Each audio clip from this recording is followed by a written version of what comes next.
Hello student, कैसे हैं आप सभी। जैसा कि आपने थंबनेल देखा भी होगा। Good evening. ओके। जैसा कि आपने देखा होगा थंबनेल कि हम आज से अपना स्टार्ट करने वाले हैं टिग्नो। एक साइड हमारा चलेगा अर्थमेटिक, एक साइड चलेगा हमारा क्या, एडवांस मैथ, जिससे कि हमारा सिलेबस जल्दी से कवर हो जाए और हमें फिर प्रैक्टिस करने की ज़्यादा टाइम मिल जाए, प्रैक्टिस करने का ज़्यादा टाइम मिल जाए। तो बेटर है कि हमारा सिलेबस जल्दी से जल्दी ख़त्म हो और हम अपना सिलेबस कंप्लीट करें। ठीक है, तो हम आज से स्टार्ट करेंगे अपना ट्रिग्नोमेट्री। ट्रिग्नोमेट्री जो कि आप लोगों ने पढ़ा भी होगा, 9, 10, 11, 12 में पढ़ा होगा। ट्रिग्नोमेट्री का यूज किस तरह होता है, यूज कहाँ कहाँ होता है वो भी देखते हैं। कि जैसे अगर कोई पक्षी है, ट्रिग्नोमेट्री का यूज कैसे करते हैं वो देखते हैं। कि हमारे पास कोई पक्षी है, ठीक है, कि हमारे पास कोई एक चिड़िया है, वो यहाँ उड़ रही है। ठीक है, उड़ रही है। उड़ने के बाद यहाँ से हमने देखा कि ये, यहाँ हम खड़े हैं, यहाँ सिर्फ हम खड़े हैं। ठीक है, यहाँ से खड़े हैं। हमने देखा कि ये चिड़िया यहाँ ऊपर उड़ रही है। सोचा हमने कि यहाँ से ये कितनी ऊंचाई तक उड़ रही होगी। इसलिए यूज की जाती है ट्रिग्नोमेट्री, कि ये हमारा क्या है, ट्रिग्नोमेट्री। ठीक है, तो ये हमारा एक वर्ड है। चिड़िया जो है यहाँ से उड़ रही है और यहाँ हम खड़े हैं। यहाँ से हमने देखा कि कुछ देर बाद उड़ते उड़ते चिड़िया यहाँ पहुँच गई, यहाँ पहुँच गई। तब भी हमने देखा, ठीक है, तब भी हमने देखा कि हमारी चिड़िया अभी उड़ रही है और ये हमारी हाइट कितनी होनी चाहिए, ये हमें कितनी होनी चाहिए। अब जैसा कि आप देखा होगा कि हम माउंटेन, जो पर्वतों को जो करते हैं ना, नापते हैं कि इसकी लंबाई इतनी है, इसकी ऊंचाई इतनी है। वो ऐसा थोड़ी कि वो फीता लेके हम ऊपर तक चढ़ जाते हैं, ऊपर तक चढ़ जाएंगे फीता लेके नापते हुए, क्या भाई इतने फिट का ऊपर है, ये इतना ऊंचा है। ठीक है, वो नहीं करते। पर लेकिन उसको किस तरह नापते, ये वहाँ पे ये ट्रिग्नोमेट्री का यूज होता है कि यहाँ से एलिवेशन क्या बनना है हमारा, एलिवेशन। और ये ठीक है, ये हम आगे क्वेश्चन हाइट एंड डिस्टेंस वाले चैप्टर में पढ़ेंगे कि हमारे पास उन्नयन कोण और अवनमन कोण क्या होता है, एलिवेशन कोण क्या होता है। ठीक है, तो जैसे कि यहाँ से हमने आँख से जो भी बनता है ये एंगल, ये वाले एंगल, इसके अकॉर्डिंग, और ये हमारा बेस, ठीक है, इसके अकॉर्डिंग हम देखते हैं कि हमारे पास एंगल क्या बनना है और हमारा यहाँ से यहाँ तक की दूरी कितनी है, और फिर उसके अकॉर्डिंग हम इसकी हाइट को नाप लेते हैं। ऐसे ही अगर ये पर्वत है, पर्वत की चोटी है, मान लिया हमने ये पर्वत की चोटी है, हम खड़े हैं बिल्कुल नीचे धरातल पर खड़े हुए हैं। तो यहाँ से हमने देखा कि इसकी हाइट कितनी होगी। अब यहाँ से नीचे से लेके पर्वत के बीचों बीच में से होके तो नहीं जा सकते ना। तो वहाँ से हमने क्या, यहाँ से एलिवेशन किया कि हमारी यहाँ से यहाँ तक कि अगर हमारे पास 1 किलोमीटर की डिस्टेंस है हमारे पहाड़ से लेके, और ये डिस्टेंस हमें देखनी है कि कितनी होगी, तो ये हमें इसका एंगल पता होना चाहिए कि हमारे आँख से इसका एंगल क्या बनना है, तो उसके अपने आप पता चल जाएगा। ठीक है, इसको हम अच्छे से पढ़ेंगे हाइट एंड डिस्टेंस के चैप्टर में कि इसका यूज किस तरह होता है। अब चलते हैं हम अपने चैप्टर की तरफ। ठीक है, जैसा कि ट्रिग्नोमेट्री नाम है इसका, ट्रिग्नोमेट्री, और हिंदी में क्या कहते हैं इसे, त्रिकोणमिति। क्या कहते हैं, त्रिकोणमिति। ठीक है, क्या कहते हैं, त्रिकोणमिति। त्रिकोण का मतलब आप समझ चुके होंगे, त्रिकोण। ठीक है, त्रिकोण, त्रिकोण का मतलब क्या है, 3 कोण, जिसके 3 कोण हो।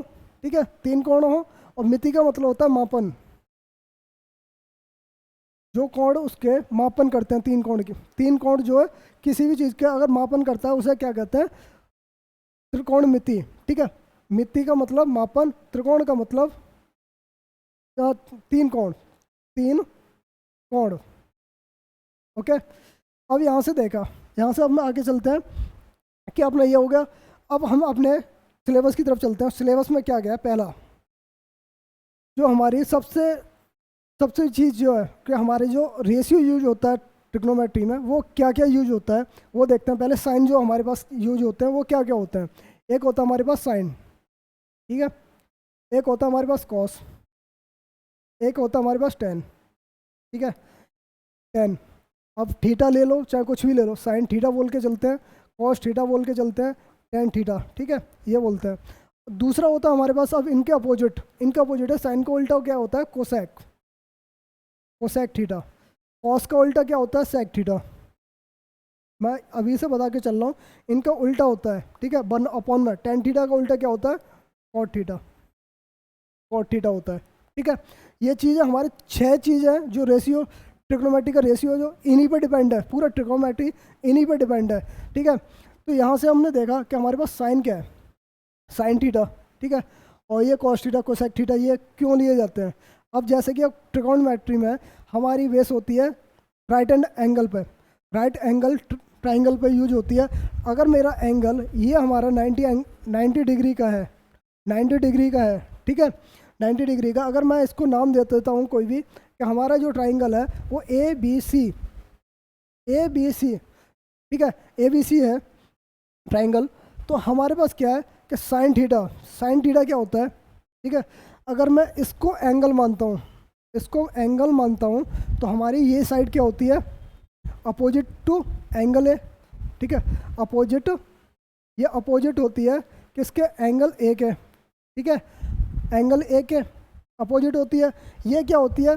एडजेसेंट, एडजेसेंट, यानी कि ये ए से जुड़ी होती है तो इसे adjacent, angle A, angle A से जुड़ी होती है तो एडजेसेंट बोलते हैं। ठीक है। तो अब क्या कहते हैं, जो भी कोण होता है उसके साथ जो संलग्न होती है, ठीक है, उसको क्या बोलते हैं हम? बेस, बेस बोलते हैं। ठीक है, इसको क्या बोलते हैं? बेस। और जो कि उसके सामने होता है, एंगल के सामने वाली जो ऊर्ध्वाधर लाइन जो होती है उसको क्या कहते हैं हम? परपेंडिकुलर, यानी कि इसको बोलते हैं परपेंडिकुलर, इसको बोलते हैं परपेंडिकुलर, इसे बोलते हैं लंब हिंदी में, इसको लंब बोलते हैं, इसको आधार बोलते हैं। ठीक है, आधार बोलते हैं। और जो इसके बीचों में जो कोण बनता है उसके साइड वाली इसको क्या कहते हैं? हाइपोटेनियस। ठीक है, हाइपोटेनियस, तो इसको बोलते हैं हिंदी में कर्ण। क्या बोलते हैं? इसको कर्ण बोलते हैं। अब आते हैं हम अपने फॉर्मूला पर। ठीक है, फॉर्मूले पे अब हम एक एक नंबर लेते हैं और एक सिंपल सा कॉन्सेप्ट लेते हैं इसको याद करने का। ठीक है, इसको याद करने का सिंपल सा तरीका लेते हैं कि साइन थीटा। ठीक है, पहले एक सिंपल सा होता है, अगर हम हिंदी वाले बच्चे हैं उनको देखेंगे लाल, ठीक है, पट्टे कक्का, हिंदी वाले बच्चे लाल बट्टे कक्का, इस चीज़ को देखें। ठीक है, इसमें क्या होता है? साइन, सबसे पहला नंबर होता है साइन का, साइन। ठीक है, साइन होता है। दूसरा होता है कॉस, कॉस होता है। तीसरा होता है हमारा टेन, टेन। इनके अपोजिट में हमने पहले ही बता चुके हैं कि हमारे अपोजिट में क्या होता है? Cosec, cosec. ठीक है, फिर होता है हमारा कॉस, तो सॉरी सेक, ये होता है सेक। फिर होता है हमारा कॉट, कॉट थीटा। ठीक है, थीटा लेके चलते हैं, ये चीज़ होती है। अब यहाँ से हमने देखा साइन थीटा पर अब क्या होता है? एल फॉर लंब। ठीक है, एल फॉर लंब, यहाँ चीज़ हम बता रहे हैं कि ये क्या होता है हमारा? लंब। ये ए फॉर आधार, ठीक है, ए फॉर आधार, और के फॉर कर्ण, कैसे कर्ण को डिनोट करते हैं। ठीक है, अब ये चीज़ें यहाँ, और इंग्लिश मीडियम वालों के लिए सिर्फ सिंपल सा परपेंडिकुलर को पी बोलते हैं। ठीक है, बेस को हम बोलेंगे क्या? हाइपोटेनियस को एच। ठीक है, फिर हाइपोटेनियस और फिर आधार है यानी बेस। ठीक है, ये बेस होगा और फिर क्या नाम? परपेंडिकुलर।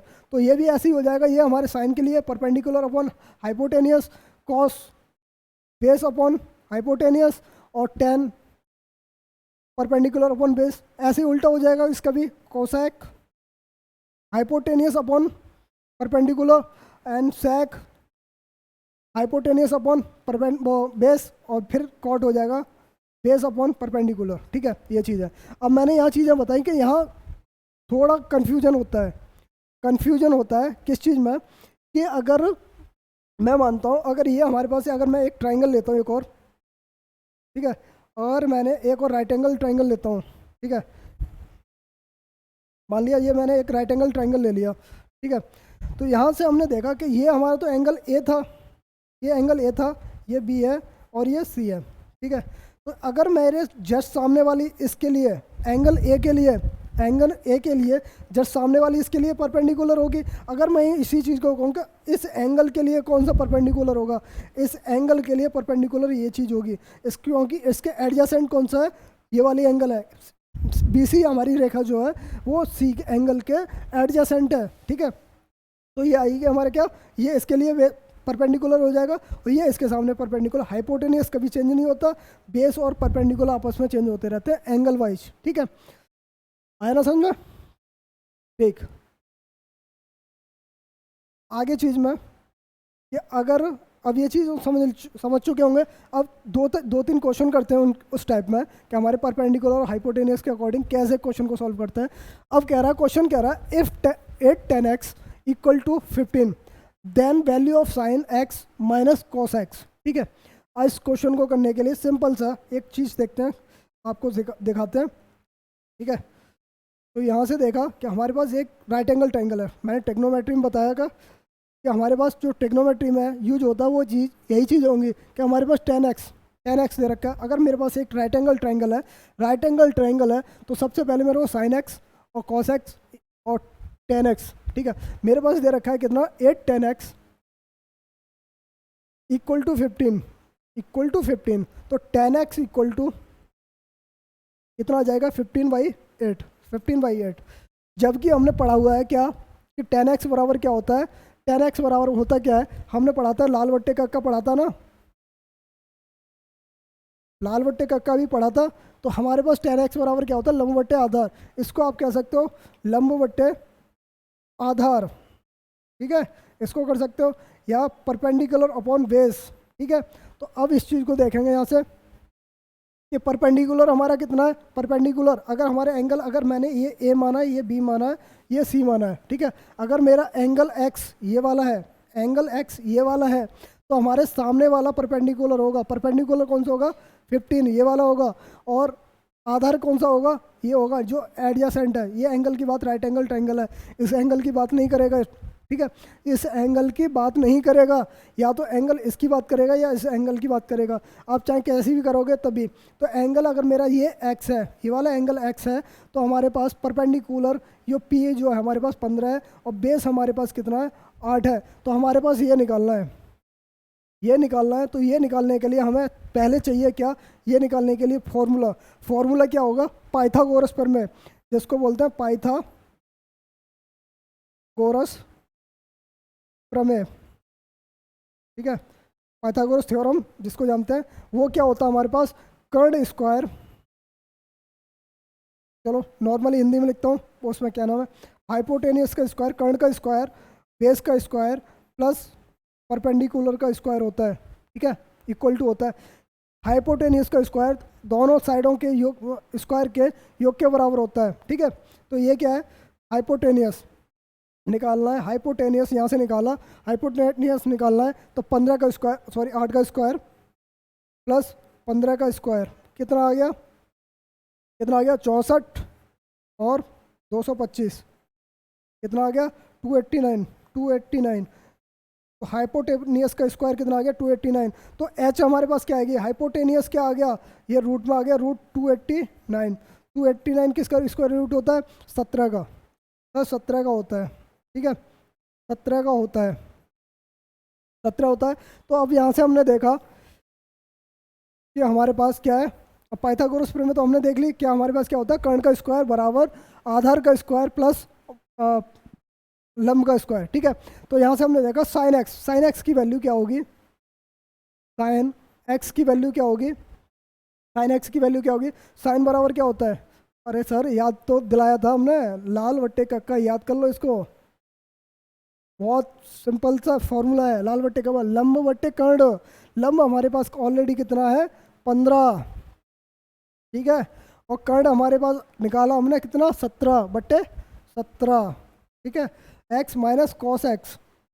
ठीक है, तो माइनस कॉस एक्स क्या है हमारे पास, कॉस एक्स क्या होता है, आधार बट्टे कर्ण, आधार हमारे पास कितना 8 और कर्ण कितना 17, तो 8/17। तो हमारे पास कितना बचा 15। अब दोनों का बेस सेम है तो 17, और 15 में से 8 के तो कितना बचा 7, तो 7/17 हमारा आंसर होगा। तो आंसर क्या है हमारा 7/17, ऑप्शन नंबर बी। ठीक है, तो इस क्वेश्चन को इस तरह करना है। पर लेकिन एक और चीज़ अब याद दिलाता हूँ मैं, अब कुछ कंपटीशन एग्जाम में तो इतना टाइम नहीं होता कि हमें निकालना है ये कर्ण ऐसे निकालना है ये। ठीक है, तो सिंपल सा 10x बराबर हमने देखा था, 10x बराबर हमने ऑलरेडी दे रखा है कितना, 15/8।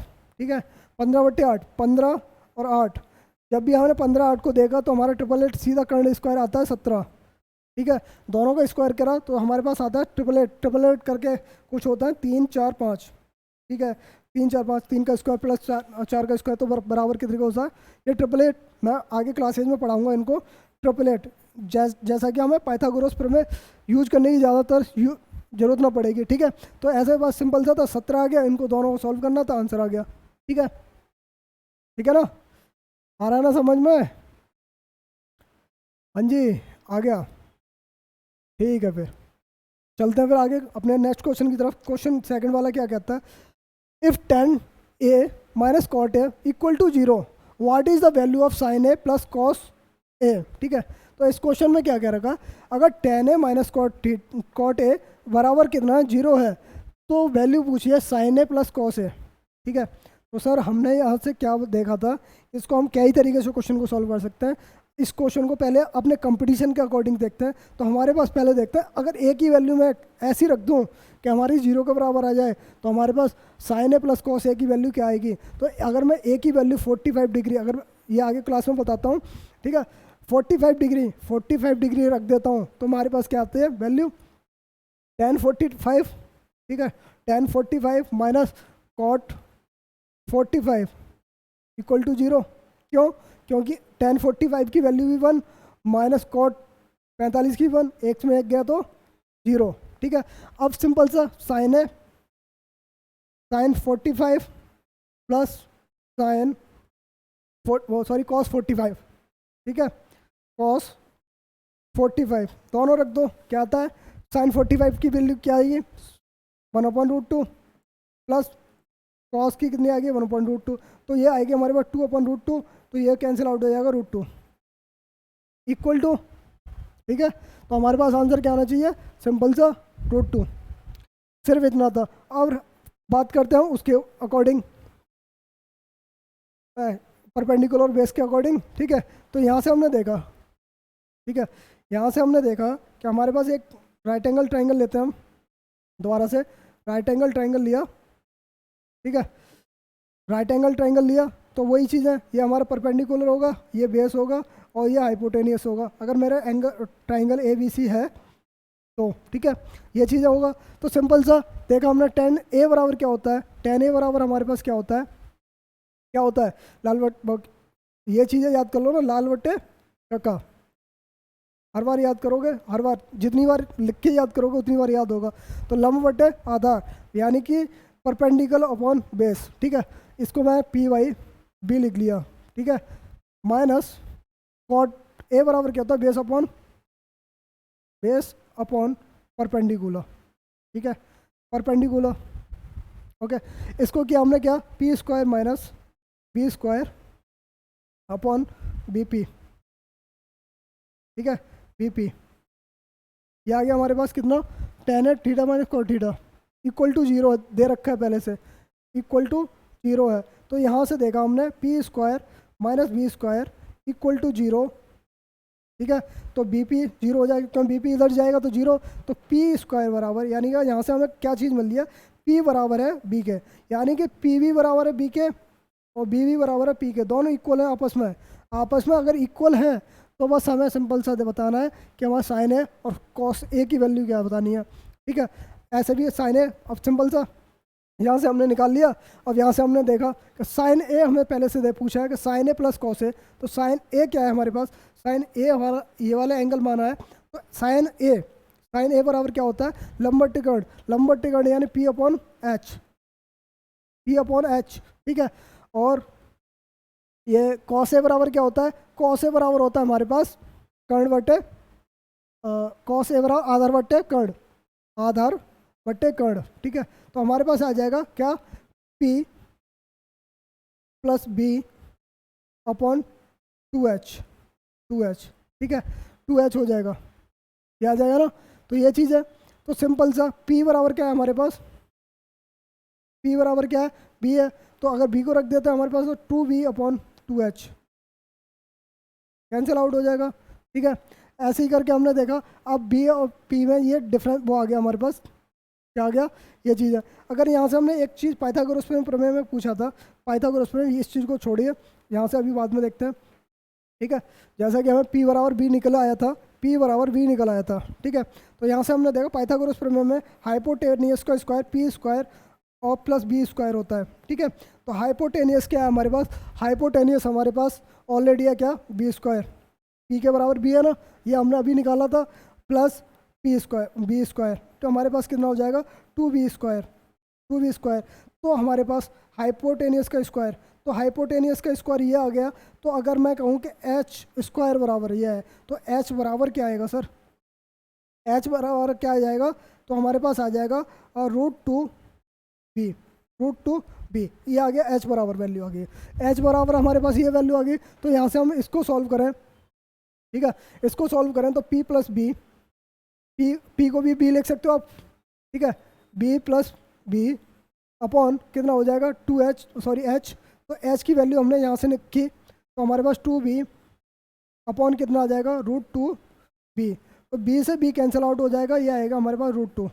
ऐसा भी करोगे तब भी ये आंसर आएगा, लेकिन हमें कैलकुलेशन यहाँ से नहीं करनी ना, कैलकुलेशन यहाँ से नहीं करनी, ये सिर्फ हमने बेसिक बताया, बेसिक मेथड है इस तरह का, ठीक है, बेसिक है। लेकिन हमें सिंपल सा जब भी क्वेश्चन देखो इस तरह का क्वेश्चन आए तो वैल्यू रखो सिर्फ direct answer, direct answer, 30 second का क्वेश्चन नहीं है, ठीक है, 30 सेकंड का क्वेश्चन नहीं है। अब चलते हैं अपने ट्रिग्नोमेट्री के कुछ जो एंगल्स हैं उनके बाद, ठीक है। अब जैसे कि हमने पूछा है कि पहले कि साइन 45 की वैल्यू, 45 की वैल्यू ये हमारे पास पहले से टेबल्स है, तो 45 की वैल्यू हमारे पास ऑलरेडी कितनी होती है 1/√2, 1/√2, ठीक है। ऐसे ही हमने पूछा कि कोसेक 90 की वैल्यू कितनी होती है, 90 डिग्री की वैल्यू कितनी होती है, 90 डिग्री की वैल्यू होती है 1। अब ये क्यों होती है, सोचा ना क्यों होती है, जैसा कि हमने देखा था कि अगर ये चीज़ें हमने देखा कि 3 चीज़ें हमें याद करनी है, सिर्फ साइन की वैल्यू याद कर लो आप 90 तक, कॉस की वैल्यू याद कर लो 90 तक, और टेन की वैल्यू याद कर लो 90 तक, बाकी अपने आप आ जाती हैं, क्योंकि साइन थीटा बराबर 1/कोसेक थीटा होता है, ठीक है। और ये ऐसे ही होता है टेन थीटा बराबर 1/कॉट थीटा होता है, ऐसे ही कॉस थीटा बराबर 1/सेक थीटा होता है, ठीक है, सेक थीटा होता है। तो सिंपल सा है, जब भी आप वैल्यू पुट करोगे, जैसे भी मान लो मैंने साइन 45 की वैल्यू पूछी, साइन 45 की वैल्यू पूछी, हमें तो पता है फॉर्मूले में, ठीक है, कितनी होती है 1/√2। अब मैंने पूछ लिया आपसे सर क्या कोसेक 45 की वैल्यू बता दो, कोसेक 45 की वैल्यू बताने के लिए सिंपल सा आप कह दो इसका उल्टा होता है, 45 साइन का उल्टा होता है ना, उल्टा होता है सर, तो √2 आंसर आ गया कोसेक 45 की, ठीक है, कोसेक 45 की। ऐसे ही मैंने पूछा कि tan 30 की वैल्यू कितनी होती है 1/√2, tan 30 की वैल्यू अपन कितनी होती है 1/√3, 1/√3। अब मैंने कहा cot 30 की वैल्यू बता दो सर, सर इसका उल्टा होता है तो √3 होती है, ठीक है। बस ये टेबल्स ये चीज़ है, ये याद करनी है, जो कि हमें कैलकुलेशन में इजी बनाने के लिए काम करेंगे ये, ठीक है। तो ये कैलकुलेशन याद करनी है कि ये टेबल माइंडली टिप पर याद होनी चाहिए, 0 से लेकर 90 डिग्री तक ही बहुत है, 0 डिग्री से लेकर 90 डिग्री तक ही बहुत है ये टेबल्स, ठीक है। आगे चलते हैं, ये सिंपल था, जैसे अब वैल्यू आया इस तरह के क्वेश्चनों को पूछना है हमें, क्या the value of cos square 30 degree, sine square 60 degree, tan square 45 degree, sec square 60 degree, cos 0 each, ठीक है। अब यहाँ से हमने देखा कि अब बार बार तो जाओगे नहीं पीछे कि हमें वैल्यू क्या होती है, तो वैल्यू देखिए कोसेक 30 की वैल्यू, कॉस 30 की वैल्यू क्या होती है, कॉस 30 की वैल्यू होती है हमारे पास 1/2 का होल स्क्वायर, डायरेक्ट कर दिया। साइन स्क्वायर 60 की वैल्यू क्या होती है, सॉरी 30 की वैल्यू होती है ना, और √3/2 का होल स्क्वायर, ठीक है। साइन स्क्वायर 60 की वैल्यू कितनी होती है सर √3/2, इसका भी स्क्वायर हो रखा है, प्लस टेन स्क्वायर 45 की वैल्यू कितनी होती है 1, प्लस सेक स्क्वायर 60 की वैल्यू क्या होती है सर, इसकी वैल्यू क्या होती है कोसेक 30, ठीक है। इसका कॉस 30 की वैल्यू कितनी होती है √3/2, तो 60 की वैल्यू 1/2, तो इसकी वैल्यू कितनी आएगी 2, तो 2 का स्क्वायर हो गया, प्लस कॉस 0 की वैल्यू क्या होगी भाई 0 होगी, 0 की वैल्यू 1 होगी, 0 नहीं होगी 1 होगी, ठीक है। तो यहाँ से आपने देखा 3/4 ये हो गया, प्लस 3/4 ये हो गया, प्लस 1 + 4 + 1, ठीक है। तो हमारे पास कितना आंसर आ गया, ये देखा हमने 6/4 प्लस ये कितना हो गया 6, ठीक है। 6 × 24 और 6 30, 30/4, तो आप इसको लिख सकते हो 7 सही 1/2 या 7.5, ठीक है। तो राइट आंसर हमारे पास 7.5। वैल्यू रखनी, आंसर निकालना, इसलिए टेबल याद करनी होती है, ठीक है। अब चलते हैं आगे क्वेश्चन पे। अब ऐसी क्वेश्चन में पूछा है if x sin 45 degree equal to y cosec 30 degree then x की पावर 4 बाई की पावर 4 इज इक्वल टू, ठीक है।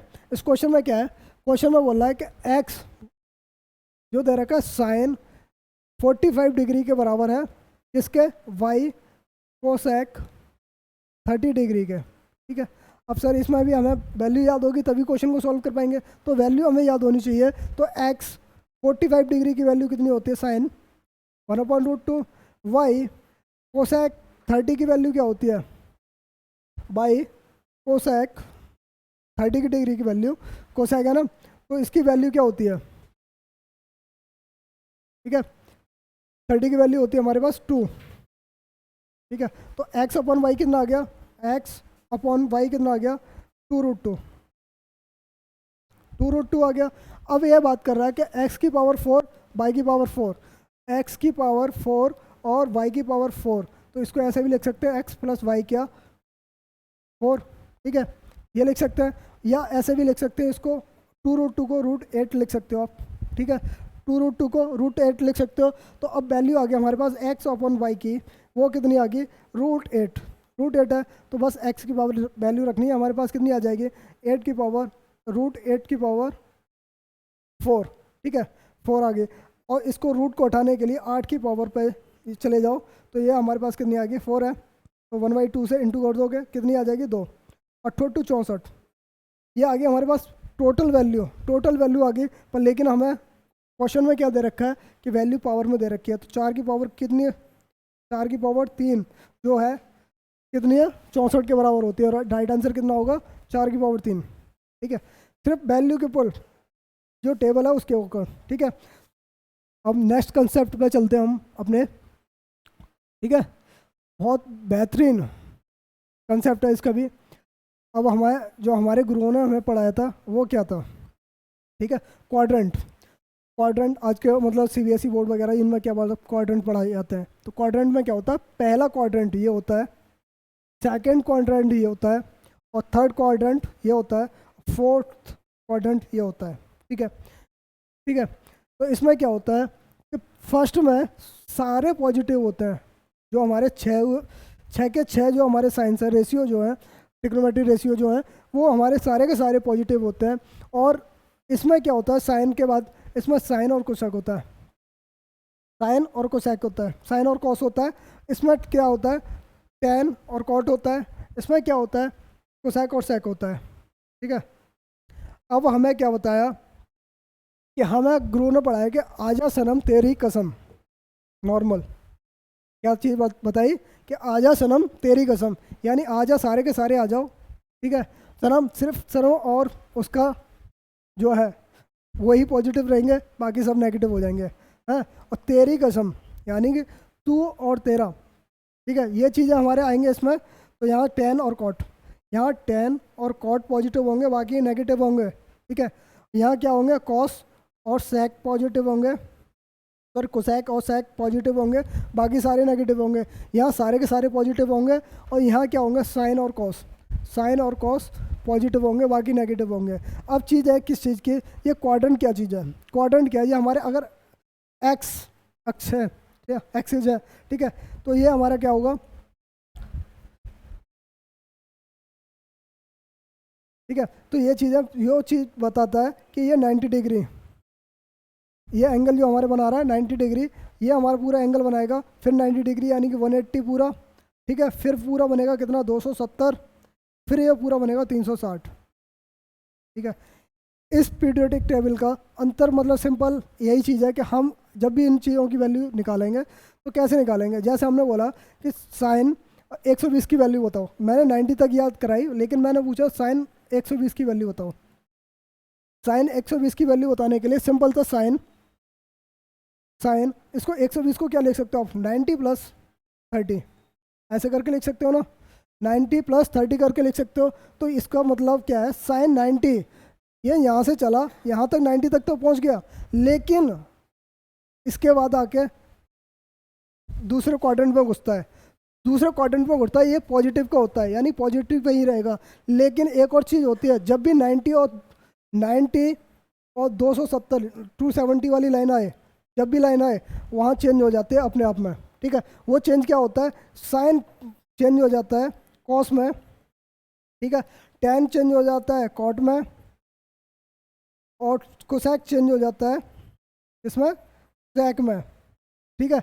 ये चेंज होता है जब भी 90 और 270 की वैल्यू आती है, ठीक है। तो यहाँ से 90 की वैल्यू आए तो 90 जब भी हमारे यहाँ से बंदा चला यहाँ तक आया, और फिर उसके बाद 30 और चला, यानी कि यहाँ पहुँचा और ये सेकंड क्वाड्रेंट में पहुँच गया, सेकंड क्वाड्रेंट में पहुँच गया, यानी साइन पहले से चेंज हो गया कितने में, इसमें आ गया भाई कॉस में। साइन पहुँच गया सेकंड क्वाड्रेंट में, यानी पॉजिटिव है, कॉस 30 की वैल्यू जो होगी वही वैल्यू एक साइन 120 की वैल्यू होगी। तो साइन वैल्यू कॉस 30 की वैल्यू क्या होती है हमारे पास, 1√3/2, √3/2, यही हमारा आंसर होगा साइन 120 की, ठीक है। अब मैं कुछ चीज़ें एक और चीज़ बताता हूँ इसमें, ये तो हमें सिर्फ इसका यूज करने के लिए बताया गया था, ठीक है। अब बताया कि इसमें सारे पॉजिटिव होते हैं, सारे के सारे पॉजिटिव होते हैं, यानी साइन अगर 90 माइनस थीटा है या 90 प्लस थीटा है, साइन पहले वाले में वो सारे के सारे पॉजिटिव होंगे, ठीक है। जब भी पॉजिटिव होंगे, और 90 की बात कर रहा होगा कभी, वो हमेशा चेंज हो जाएगा, ठीक है।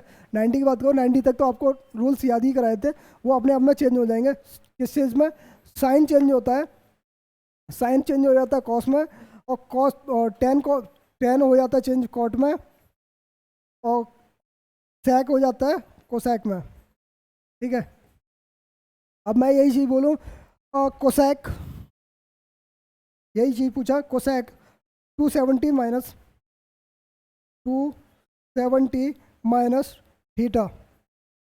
थीटा इक्वल टू क्या होगा, तो आपको जवाब होना चाहिए 270 वाली लाइन आ गई, 270 वाली लाइन आ गई, तो आपस में पहले तो चेंज होगा, मान लिया किस में, कोसेक को सेक में चेंज करना, सेक को कोसेक में, यानी ये आ गया हमारे पास सेक आ गया। तो माइनस के पहले तो 270 की वजह से ये चेंज हो गया, और ये थीटा है, ये थीटा तो आएगा, जो वैल्यू होती है वो तो आएगी, लेकिन अब इसमें सिर्फ चेंज करना है कि ये माइनस का या प्लस का है। भाई 270 माइनस या 270 यहाँ तक है, यहाँ से चला 180 से ज़्यादा 270 तक चला, लेकिन है किस में, थर्ड क्वाड्रेंट में, तो 270 पहले तो चेंज हो गया, लेकिन वो है किसका, माइनस का। जब भी वैल्यू पूछी जाएगी वो माइनस की पूछी जाएगी, ठीक है। ये चीज़ याद करनी है। अब जैसे आगे चलते हैं, आगे कुछ वैल्यू पूछी है हमसे, साइन 120 की वैल्यू हमने अभी निकाली थी, साइन 120 की वैल्यू हमसे पूछी गई थी अभी, ठीक है। 120 की वैल्यू, या तो आप ऐसे कर सकते हो, साइन 180 माइनस 60 कर दो, ठीक है, या साइन 90 प्लस 30 कर दो, दो तरीके से कर सकते हो, प्लस भी और माइनस भी, दोनों तरीके से कर सकते हैं ना। तो यहाँ से देखा हमने कि साइन जो 180 माइनस 60 है, यानी 120 तो वही है ना, इन दोनों का मतलब 120 ही है ना सर, 120 ही है। तो साइन 180 की बात आई है, यानी 180 पे कभी चेंज नहीं होगा, 180 और 360 पे चेंज नहीं होता, यानी आप कह सकते हो ये साइन है ही है। और 180 का मतलब सेकंड क्वाड्रेंट में है, दूसरे वाले में है, तो साइन नो चेंज, तो अपने आप में चेंज नहीं है, तो साइन 60, ठीक है, थीटा की वैल्यू 60, तो अपने पास कितने आ गए, √3/2, ये चीज़ आ गई, ठीक है ना। ऐसे ही हमने देखा कि साइन 90 प्लस 30 ना, साइन 90 प्लस 30, ये भाई फर्स्ट क्वाड्रेंट से कूद के सेकंड क्वाड्रेंट पे 30 ज़्यादा चला गया, यानी आप कह सकते हो सेकंड क्वाड्रेंट में गया तो, और 90 की वजह से ये चेंज हो जाएगा, ये हो जाएगा हमारे पास कॉस, ठीक है, और 30, ये इसकी वैल्यू भी क्या आएगी, √3/2। बस सिंपल सा। ऐसे ही हमने देखा। अब दूसरे क्वेश्चन की तरफ से देखते हैं। दूसरा क्या वैल्यू पूछी हुई है हमसे, दूसरी वैल्यू पूछी हुई है। अब मैं लेता हूँ, अब ये 210 वाला आप करेंगे।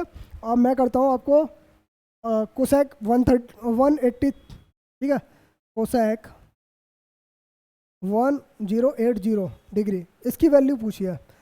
इतनी बड़ी वैल्यू पूछी है, ठीक है। इसको कुछ नहीं था, सिंपल सा ये चीज़ देखें कि ये हमारे पास, ये हमारा क्वाड्रेंट थे, first quadrant, second quadrant, third quadrant.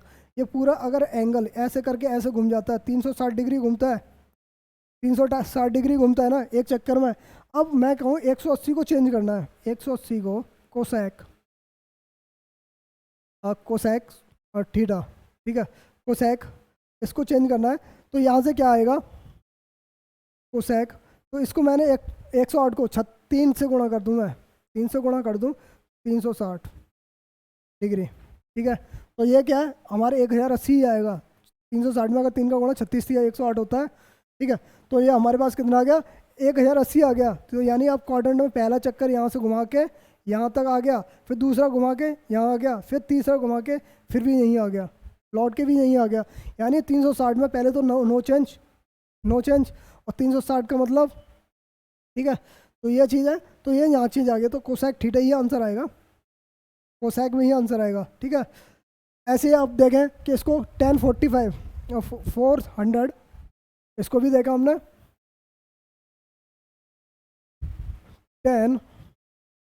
450 450, इसकी वैल्यू निकालनी है। तो इसकी वैल्यू निकालने के लिए सिंपल सा वही क्वाड्रेंट देखना है कि पहला इसको कैसे लिख सकते हैं। पहले तो ये तोड़ के देख लो, 360 + 90, ठीक है, 360 + 90 ऐसे करके लिख सकते हो। यानी आप क्वाड्रेंट से पहले एक चक्कर लगा के 360 घूम गए, यहाँ से फिर चले, फिर 90 यहाँ तक पहुँच गए। यानी आप कह रहे हो 360 की वजह से अभी तो चेंज नहीं है, 1090 की वैल्यू इन्फिनेटिव, ठीक है, चेंज नहीं है, 1090 की वैल्यू इन्फिनेटिव। तो हमारे ऐसे ही आंसर आएगा ये इन्फिनेटिव, ठीक है ना। आ रहा है ना समझ में, आ रहा है ना सर। ऐसी ये तो सिर्फ इंट्रोडक्शन था, क्वेश्चन भी हम आराम से स्टडी करेंगे। अभी तो बेसिक, अभी एक और क्लास बेसिक चलेगी, क्योंकि उसमें शायद क्लासेज में फार्मूलेज वगैरह समझा जाएंगे, ठीक है। फार्मूले स्टार्ट करते हैं, और फार्मूले स्टार्ट करने के बाद तुरंत बाद ही अपने प्रीवियस ईयर के क्वेश्चनों पे, प्रीवियस ईयर और जो नए क्वेश्चन जो हम कंपाइल करते हैं उन क्वेश्चनों पे अपना काम करेंगे। धन्यवाद।